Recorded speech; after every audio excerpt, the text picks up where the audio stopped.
আসসালামু আলাইকুম। রাত 10টার শীর্ষ সংবাদে স্বাগত জানাচ্ছি আমি শাহনাজ পারভীন। 4 দিনের সফর শেষে দেশে ফিরলেন প্রধান উপদেষ্টা। জনগণ সঙ্গে থাকলে কোনো ষড়যন্ত্রই পরাভূত করতে পারবে না তারেক রহমান। জয় বাংলা স্লোগান দিয়ে সাংবাদিক ও সমন্বয়কদের উপর ছাত্রলীগের হামলা। বিশেষায়িত বাণিজ্যিক আদালত প্রতিষ্ঠা হচ্ছে প্রধান বিচারপতি। মহার্ঘ ভাতা বাতিল হলে কঠোর কর্মসূচির হুঁশিয়ারি সরকারি চাকরিজীবীদের। আমরা তরুণদের হাতে দেশে তুলে দিতে চাই, জামাত ইসলাম। আদানি সবসময় বিদ্যুৎ সরবরাহ বন্ধের হুমকি দেয়, জ্বালানি উপদেষ্টা। আগামী নির্বাচনে আওয়ামী লীগকে অংশগ্রহণ করতে দেওয়া হবে না, উপদেষ্টা মাহফুজ আলম। বিমানের হোয়াটসঅ্যাপ নাম্বার হ্যাক, বিকাশের টাকা চাচ্ছে প্রতারক। মালয়েশিয়ায় 10 বাংলাদেশি ভুয়া ডাক্তার গ্রেফতার। রোগীর অস্ত্রোপচার শেষে মৃত্যুর কোলে ঢলে পড়লেন চিকিৎসক।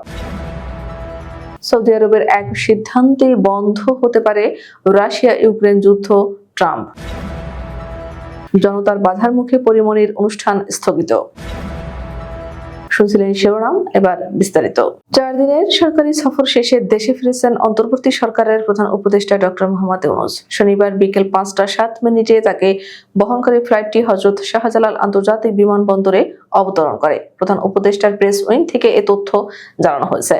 এর আগে প্রধান উপদেষ্টা এবং তার সফর সঙ্গীদের বহনকারী এমিরেটস এয়ারলাইন্সের একটি বাণিজ্যিক ফ্লাইট সুইজারল্যান্ডের স্থানীয় সময় শুক্রবার রাত 9টা 50 জুরিখ আন্তর্জাতিক বিমানবন্দর ত্যাগ করে। এর আগে সুইজারল্যান্ডের ডাভোসে অনুষ্ঠিত বিশ্ব অর্থনৈতিক ফোরামের বার্ষিক সম্মেলনে যোগ দিতে গত 21 জানুয়ারি ডাভোসে পৌঁছান ডক্টর ইউনূস।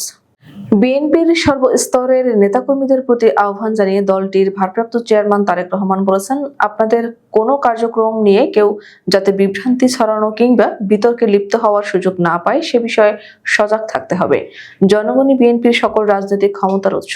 জনগণ সঙ্গে থাকলে কোনো ষড়যন্ত্রই আমাদেরকে পরাভূত করতে পারবে না, ইনশাআল্লাহ।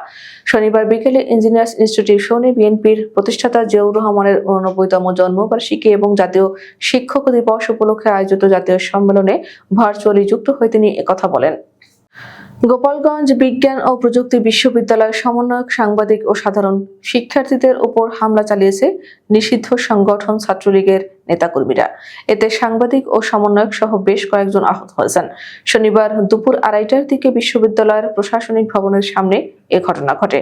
আহত শিক্ষার্থীরা হলেন কৃষি বিজ্ঞান বিভাগের জসিম ও পদার্থ বিজ্ঞান বিভাগের ওমর শরীফ। জুলাই আন্দোলনে বিশ্ববিদ্যালয়ের শিক্ষার্থীদের নেতৃত্বে ছিলেন তারা। আর আহত সাংবাদিকেরা হলেন আমার দেশ পত্রিকার বিশ্ববিদ্যালয় প্রতিনিধি রাসেল হোসেন ও আতিফ ফয়সাল।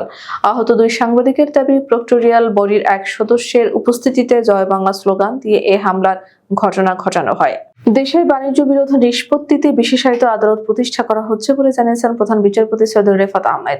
বিচার বিভাগের চলমান সংস্কার কার্যক্রমের অংশ হিসেবেই এই সিদ্ধান্ত নেওয়া হয়েছে বলে শনিবার মৌলভীবাজারে এক সেমিনারে তিনি একথা জানান। Judicial independence and efficiency in Bangladesh শীর্ষক এই সেমিনার যৌথভাবে আয়োজন করে জাতিসংঘ উন্নয়ন কর্মসূচি, ইউএনডিপি ও বাংলাদেশ সুপ্রিম কোর্ট। এ সময় সৈয়দ রেফাত আহমেদ বলেন, চলমান বিচারিক সংস্কার কার্যক্রমের অংশ হিসেবে যে সকল কার্যক্রম চলমান রয়েছে তারই অংশ হিসেবে বিশেষায়িত বাণিজ্যিক আদালত প্রতিষ্ঠার লক্ষ্যে উল্লেখযোগ্য পদক্ষেপ গ্রহণ করা হচ্ছে। মহার্ঘ ভাতা বাতিলের সিদ্ধান্তের প্রতিবাদ জানিয়েছেন 11 থেকে 20 গ্রেডের সরকারি চাকরিজীবীরা। এ ধরনের কোনো সিদ্ধান্ত সরকার নিয়ে থাকলে কর্মবিরতি সহ কঠোর কর্মসূচির হুঁশিয়ারি দিয়েছেন তারা। শনিবার জাতীয় প্রেস ক্লাবের সামনে সরকারি চাকরিজীবী ফোরাম আয়োজিত এক প্রতিবাদী অবস্থান কর্মসূচিতে এ হুঁশিয়ারি দেন বক্তারা। আগামী 31 জানুয়ারির মধ্যে মহার্ঘ ভাতা দেওয়ার নিশ্চয়তা না পেলে 7 ফেব্রুয়ারি কেন্দ্রীয় শহীদ মিনারে মহাসমাবেশের ঘোষণা দিয়েছে সরকারি চাকরিজীবী ফোরাম। জামাত ইসলামীর আমির ডক্টর শফিকুর রহমান বলেন, দেশে প্রতিটি খুন, চাঁদাবাজি, লুটপাট ও ঘুষের বিচার হতে হবে, না হলে ন্যায় বিচার প্রতিষ্ঠিত হবে না। যারা উই ওয়ান্ট জাস্টিস স্লোগান দিয়ে এই দেশকে মুক্ত করেছেন, আমরা তাদের সঙ্গে আছি। আমরা তরুণদের হাতে দেশ তুলে দিতে চাই। শনিবার দুপুর 12টার দিকে দিনাজপুরে গোরের শহীদ ময়দানে কর্মী সম্মেলনে এসব কথা বলেন ডাক্তার শফিকুর রহমান। ভারতীয় কোম্পানি আদানি সবসময় বিদ্যুৎ সরবরাহ বন্ধের হুমকি দেয় বলে জানালেন বিদ্যুৎ, জ্বালানি ও খনিজ সম্পদ মন্ত্রণালয়ের উপদেষ্টা ফাউজুল কবির খান। আজ শনিবার মতিঝিলে federation of Bangladesh chamber of commerce and ইন্ডাস্ট্রির মিলনায়তনে জ্বালানি বিষয়ক এক সেমিনারে একথা জানান তিনি। জ্বালানি উপদেষ্টা বলেন, আমার প্রতিদিন শুরু হয় জ্বালানির মূল্য পরিশোধের চাপ মাথায় নিয়ে। বাংলাদেশের বিদ্যুৎ রপ্তানিকারী ভারতীয় কোম্পানি আদানি গ্রুপ সবসময় আমাদের বিদ্যুৎ সরবরাহ বন্ধ করার হুমকি দেয়। জ্বালানি খাতে সরকারি ভর্তুকি নিয়ে হতাশা ব্যক্ত করে ফাউজুল কবির খান বলেন, ৭২ টাকায় গ্যাস কিনে ৩০ টাকায় কতদিন দিতে পারবে সরকার? বিদ্যুৎ ও গ্যাসের দাম বাড়ানোর জন্য সরকারের উপর খুব চাপ রয়েছে। কতদিন দাম না বাড়িয়ে থাকতে পারবো বলতে পারছি না।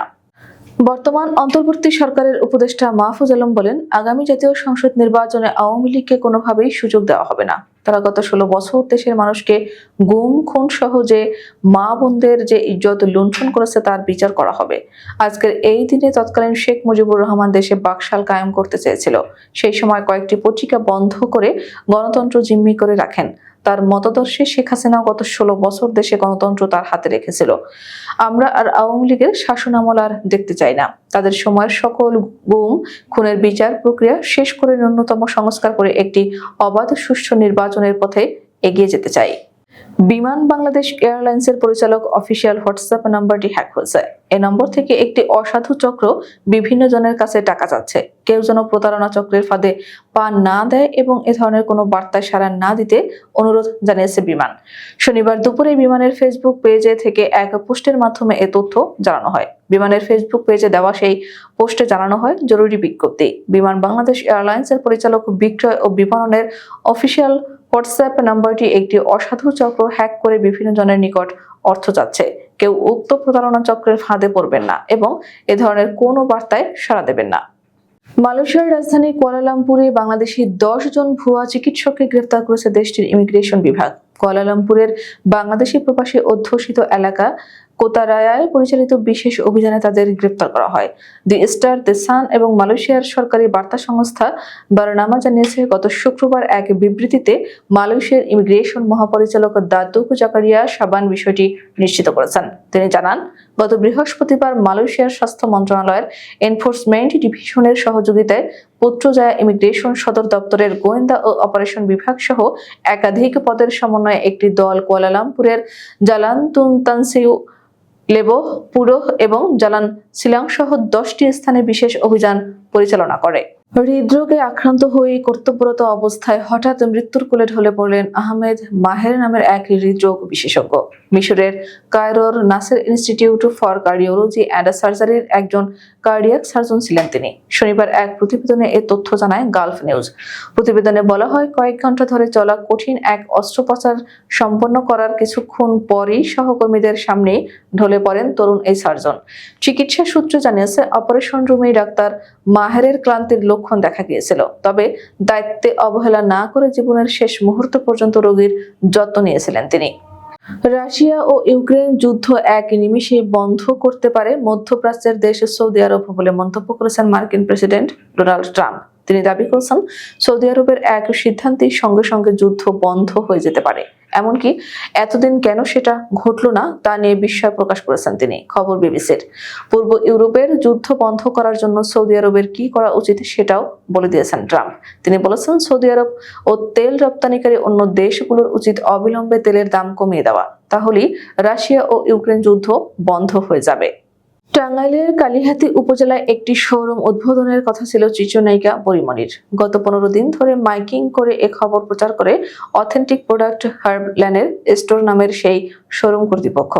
তবে স্থানীয় তৌহিদি জনতার মধ্যে এ নিয়ে শুরু হয় আলোচনা সমালোচনা। হেফাজতে ইসলাম সহ বেশ কিছু স্থানীয় সংগঠন পরিমণির আগমন ঠেকানোর জন্য প্রচারণা শুরু করে। এক পর্যায়ে চাপের মুখে শোরুমের মালিক মীর মাসুদ রানা উদ্বোধনী অনুষ্ঠানটি স্থগিত করতে বাধ্য হন।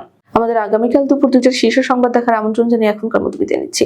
দর্শক, ভিডিওটি শেষ পর্যন্ত দেখার জন্য আপনাকে অসংখ্য ধন্যবাদ। নিত্য নতুন সংবাদ পেতে আমাদের ইউটিউব চ্যানেলটি সাবস্ক্রাইব করুন ও নিয়মিত নোটিফিকেশন পেতে বেল বাটনটি ক্লিক করুন এবং আমাদের ফেসবুক পেজটিতে লাইক করুন। এছাড়াও আমাদের ভিডিওতে লাইক দিয়ে শেয়ার করুন। আল্লাহ হাফেজ।